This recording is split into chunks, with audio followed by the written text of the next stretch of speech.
The crisp, pleasant rustle-rustle sound of turning pages was something Li Feiyu found quite annoying.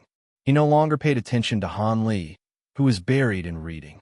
Instead, he ran back to the edge of the water pool, pulled the long saber embedded in the mud, and casually practiced with it on his own. Han Li glanced at him sideways from the corner of his vision. Seeing how energetic he was, he stopped caring about his antics and returned his focus to the object in his hands. The phrase reading 10 lines at a glance was probably the perfect description of Han Li's astonishing reading speed. A thick book was quickly skimmed through. With his head lowered, he would grab another book without even looking and continue flipping through them nonstop. His eyes were half-narrowed. While reading, he occasionally revealed a thoughtful expression, his gaze locked tightly onto the pages, unwilling to leave for even a moment. His head swayed back and forth with his eyes, giving him the faint air of a scholar nodding while reading. Time passed quickly. One after another, the Blink Sword manuals were rapidly skimmed by Han Li. When Han Li finished the 11th manual, he suddenly stopped his astonishing reading pace and tossed the just-finished manual back into his bag. He closed his eyes to rest and restore his spirit. After his mental state recovered slightly, he sat cross-legged on the spot and activated the Eternal Spring art, replaying in his mind the contents of the 10-odd books he had just read. Before long, Han Li's expression became highly animated, at times excited, at times furrowing his brows in deep thought, and at times looking disappointed and dejected. No one knew how long had passed before Han Li finally opened his eyes, only to be startled badly by what he saw. Li Feiyu's head had somehow been pushed right under his nose, so close that their noses were almost touching. "What are you doing? Weren't you practicing your saber technique? Junior brother Han, what time do you think it is? And you're still asking such a foolish question." Li Feiyu withdrew his body, curling his lips. Only then did Han Li notice that the surrounding light had grown dim. He looked up at the sky. It had taken on a dull, grayish hue, already approaching evening. Ahem, time really flies. I didn't even notice that so much time had passed. Han Li stood up and stretched his limbs. "So, did you find anything interesting in those books?" Li Feiyu stared at him eagerly, hoping to hear a final answer. Not bad. Quite suitable for me." "What do you mean, not bad? Say something concrete," Li Feiyu said, somewhat dissatisfied. "To put simply, these manuals are a complete mishmash.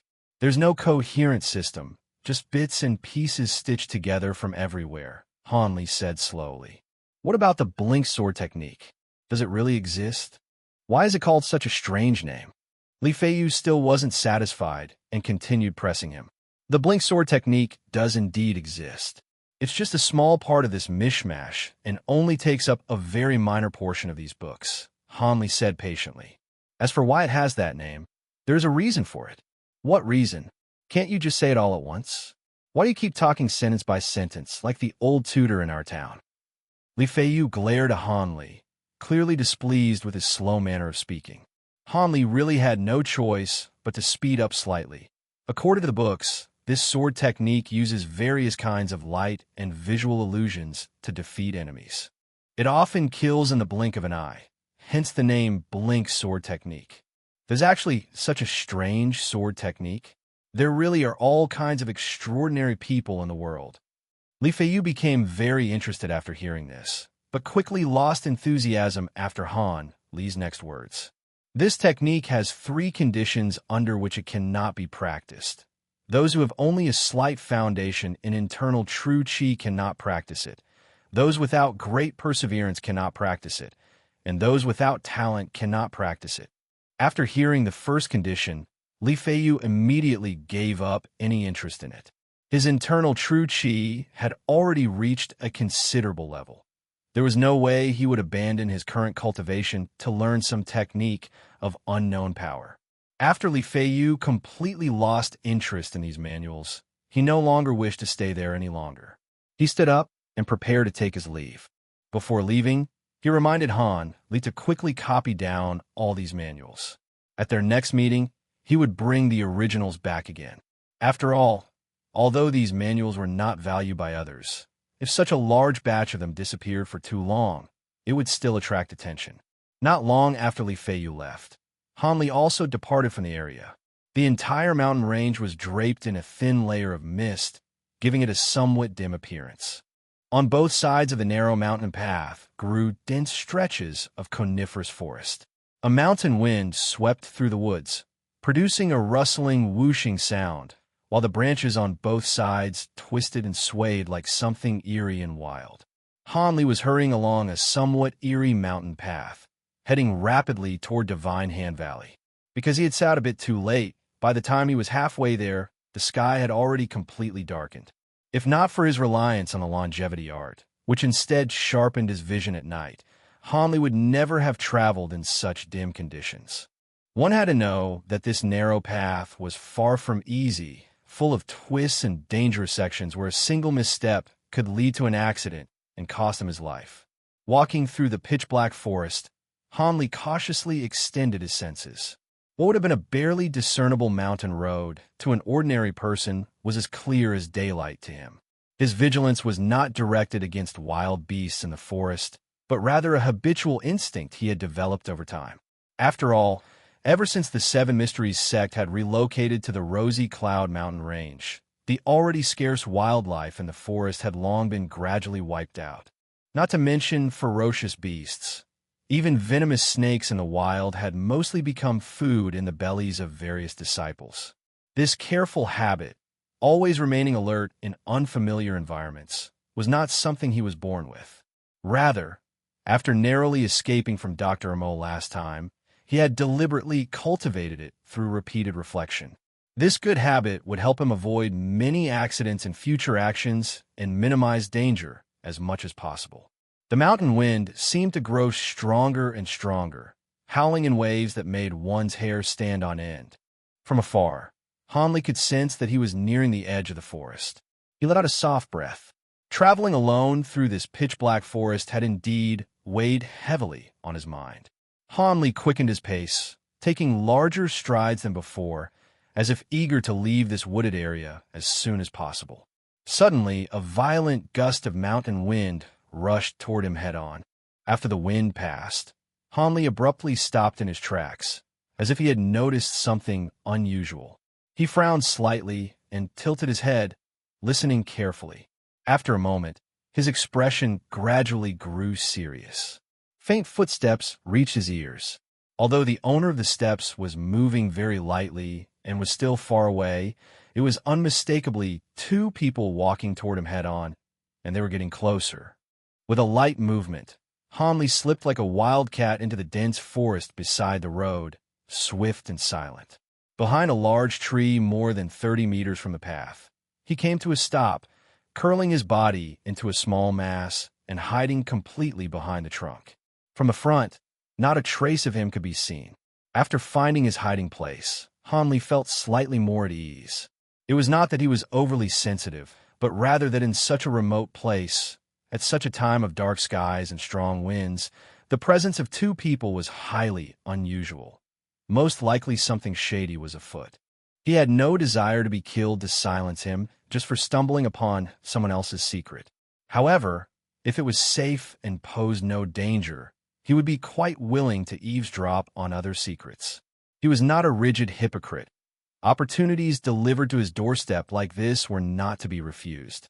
Going down a mountain, arrangements made, timing, people, gang leader. A series of low voices drifted intermittently from a distance. The wind on the mountain was strong, scattering most of the words, and only fragments reached his ears. Han Li was startled. He had not expected to overhear something so significant. Within hundreds of miles of this region, the only person who could be called a gang leader was the leader of the Wild Wolf Gang, Golden Wolf Jia Tianlong. To hear that name here was truly thought-provoking. In the eyes of disciples of the Seven Mysteries sect, Jia Tianlong was an unambiguous, bloodthirsty devil. Rumors described him as broad-shouldered and ferocious, with a green face and fangs, cruel in temperament, eating human flesh and drinking human blood 3 times a day like a non-human existence, frightening many of the younger disciples in the sect. However, according to Li Feiyu, the reality was quite different. Jiatan Long was not tall or terrifying in appearance. Instead, he was thin and rather handsome, not even very old, just over 30. In that respect, he was the opposite of the rumors. Yet his ruthlessly murderous temperament was just as terrifying as the legends said. Otherwise, with his appearance alone, he would never have been able to control the bandits under his command. Han Li recalled his memories of Jia Tianlong and couldn't help drawing a cold breath. He quickly curled himself up even tighter, slowing his breathing. This time, Steele lists targets to act against. Another wave of faint whispers drifted over, now somewhat clearer than before. The two people were likely getting closer to him. Han Li did not dare to breathe loudly, knowing that if he were discovered, he would only face death. These two men were undoubtedly spies sent by the Wild Wolf Gang and would never allow a third person to live after learning their secret. Plan must know quick. Gradually, the two men's voices grew even lower, as if they had reached the core of the matter. After a short while, their voices rose slightly again, but soon became completely inaudible. Only the howling wind brushed past his ears. They had already passed the stretch of mountain road in front of Han Li, and their figures gradually faded into the distance. For a while, Han Li still lay hidden behind the tree, not daring to move. Only after using the longevity art to confirm that there was indeed no one within several tens of meters did he slowly climb up. This time he had narrowly escaped with his life. Fortunately, he had discovered the movements of the two spies in advance. Otherwise, he would have run straight into them. Judging from their identities, he would certainly have been silenced. Even more tragically, with his own abilities, there was not even the slightest chance of escaping. Han Li remained where he was, lightly rubbing his chin with his fingers, staring in the direction where the two had disappeared, his expression thoughtful. From the incomplete content of their conversation, it seemed that they were planning some kind of action against the Seven Mysteries sect in the near future, and this operation was closely related to a certain list. What surprised Han Li even more was that, although he had not seen their faces or figures clearly, he recognized the voice of one of them, although they had only interacted once or twice. Thanks to his unusually strong memory, he still connected one of the speakers to the unremarkable steward in the mountain's main kitchen. The man who had once sold him rabbits, someone in his memory with a petty, profit-seeking nature, a mustache, and a vulgar, worldly appearance, turned out to be a spy from the Wild Wolf Gang. This truly tested Han Li's nerves. However, after thinking it over, it was not entirely unexpected. Only someone of that position could frequently move between the mountain and the foot of the mountain without drawing attention while passing messages. The voice of the other spy was unfamiliar to Han Li. He had likely never met him before. Judging from the voice, the man seemed young, probably in his 20s. Unfortunately, for safety's sake, Han Li did not dare to sneak a glance, fearing that if these two had deep internal strength, they might sense his gaze and detect his presence, which would have been disastrous. After this incident, the rest of the journey was very peaceful. Long after dinner time had passed, Han Li finally returned to his residence. As usual, Dr. Imo showed no interest in Han Li's mysterious return, not even glancing at him. Aside from delivering prepared medicines, he showed complete indifference to all of Han Li's actions.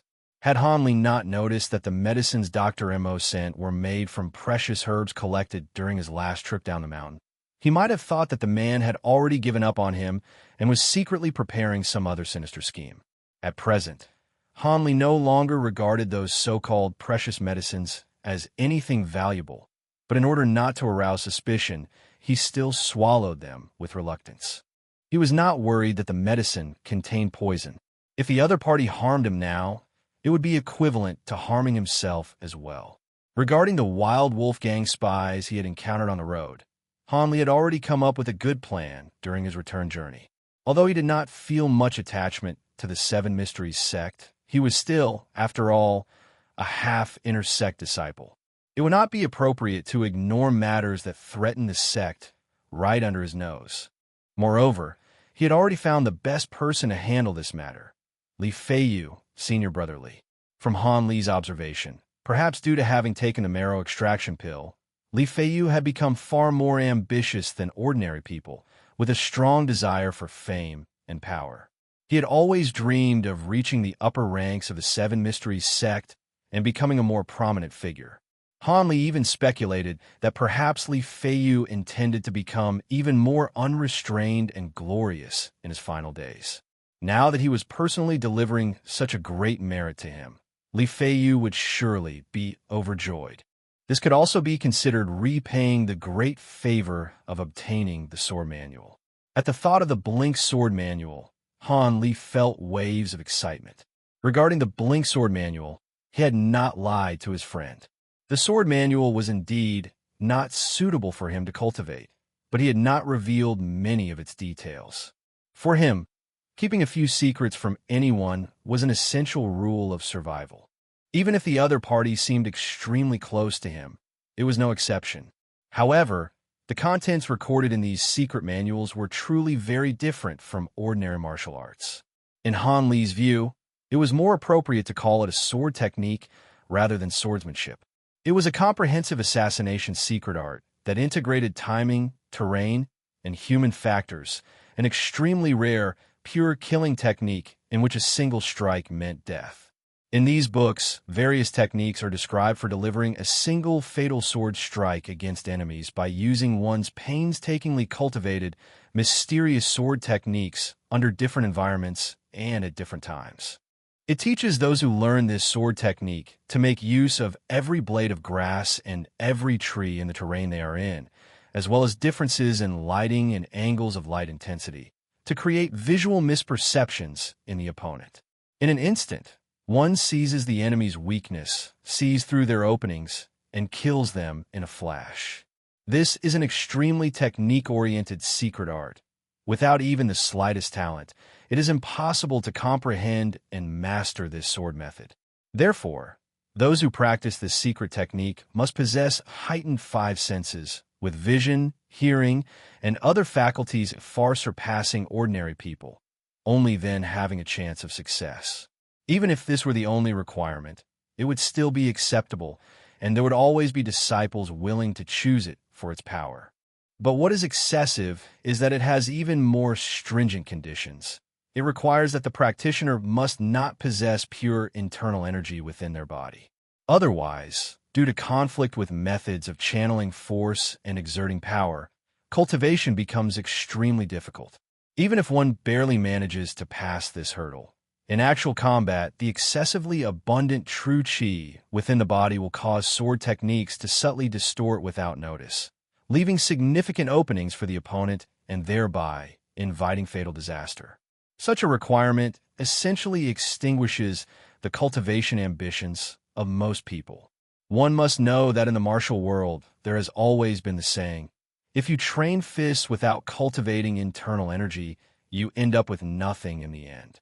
For them, not cultivating internal energy is a tremendous taboo.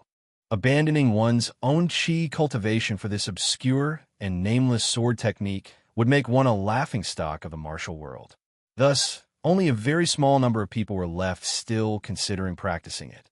But even among those who were exceptionally talented and had no issues with true qi, there was still one final barrier that completely extinguished their desire to continue pursuing it.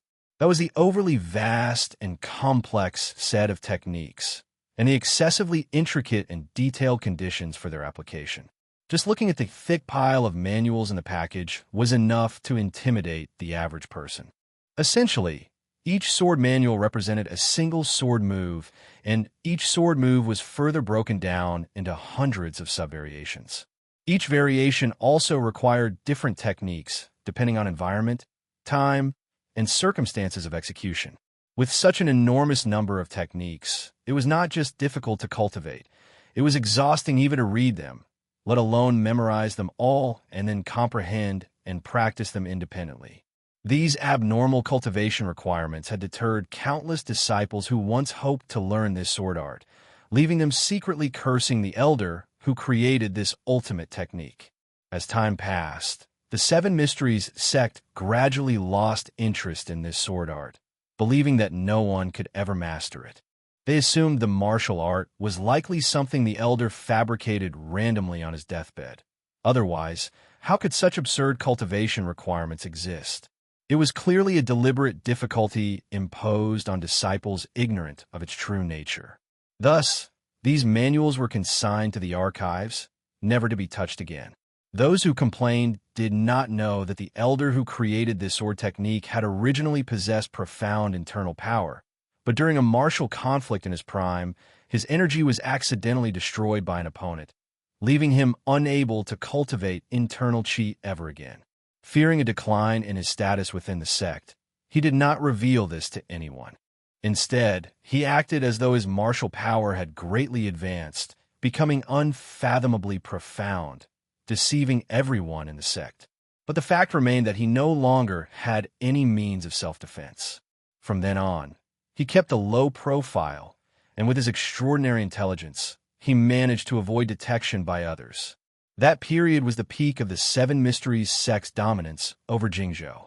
When the elder realized his power truly could not be restored, in despair he secretly used his authority to send his subordinates to ambush many obscure, lesser-known sects without informing the other leaders. From these sects, he forcefully seized numerous secret martial manuals, hoping to find a supreme martial art that could be used without relying on internal energy. After years of plundering, he indeed discovered many incredible secret techniques, but none suited his own use, leaving him deeply disappointed. This elder was also a man of extraordinary talent and intelligence.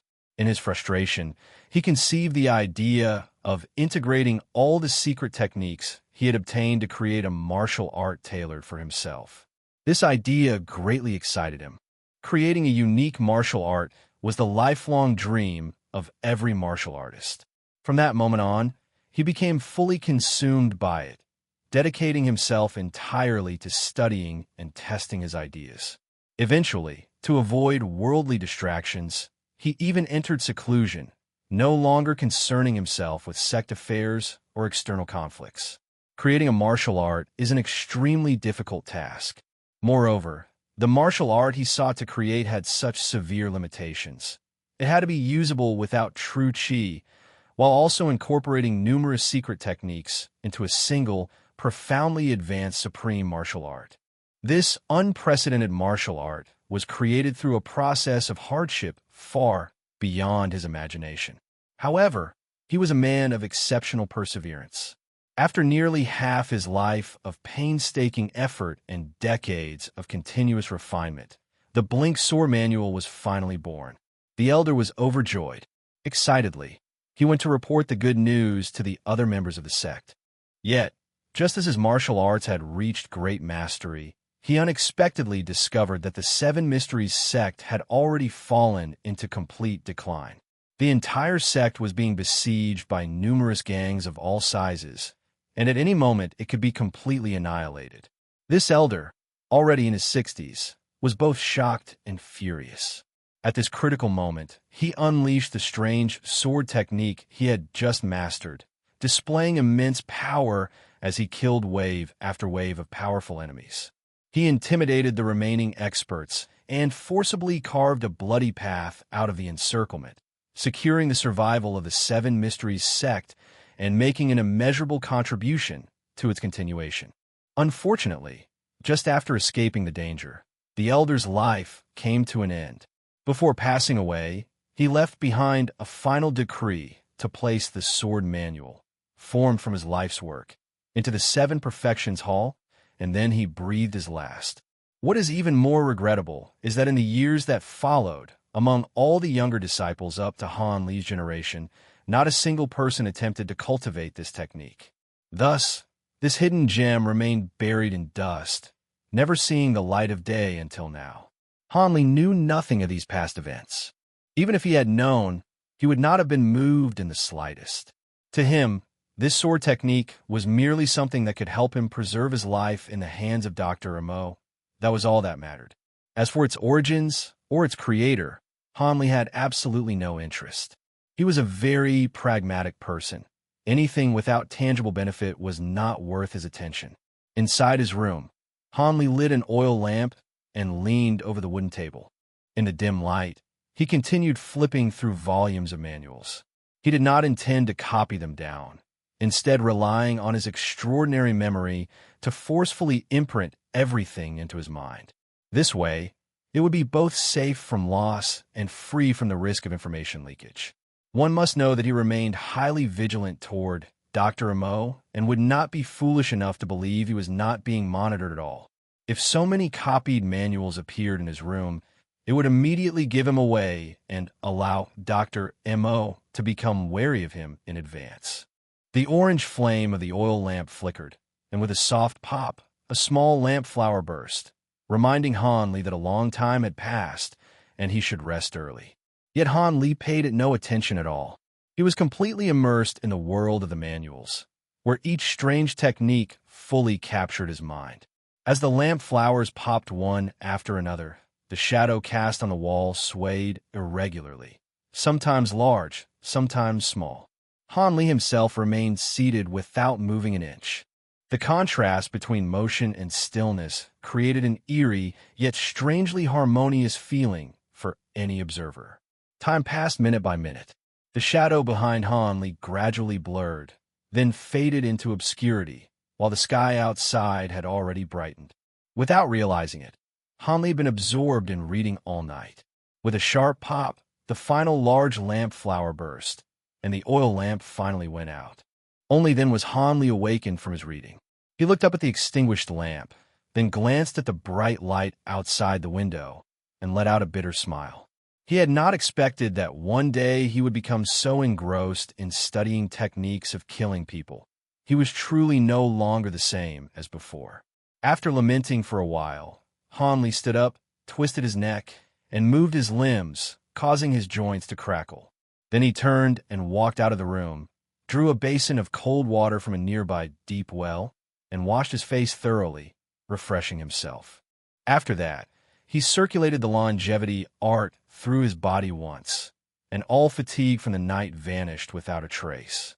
After a night of reading and study, Han Li already understood that fully mastering this martial art would be impossible without 8 or 10 years of hard cultivation. Even with his extraordinary talent, it would still take at least 2 or 3 years to achieve only modest success. But time waits for no one.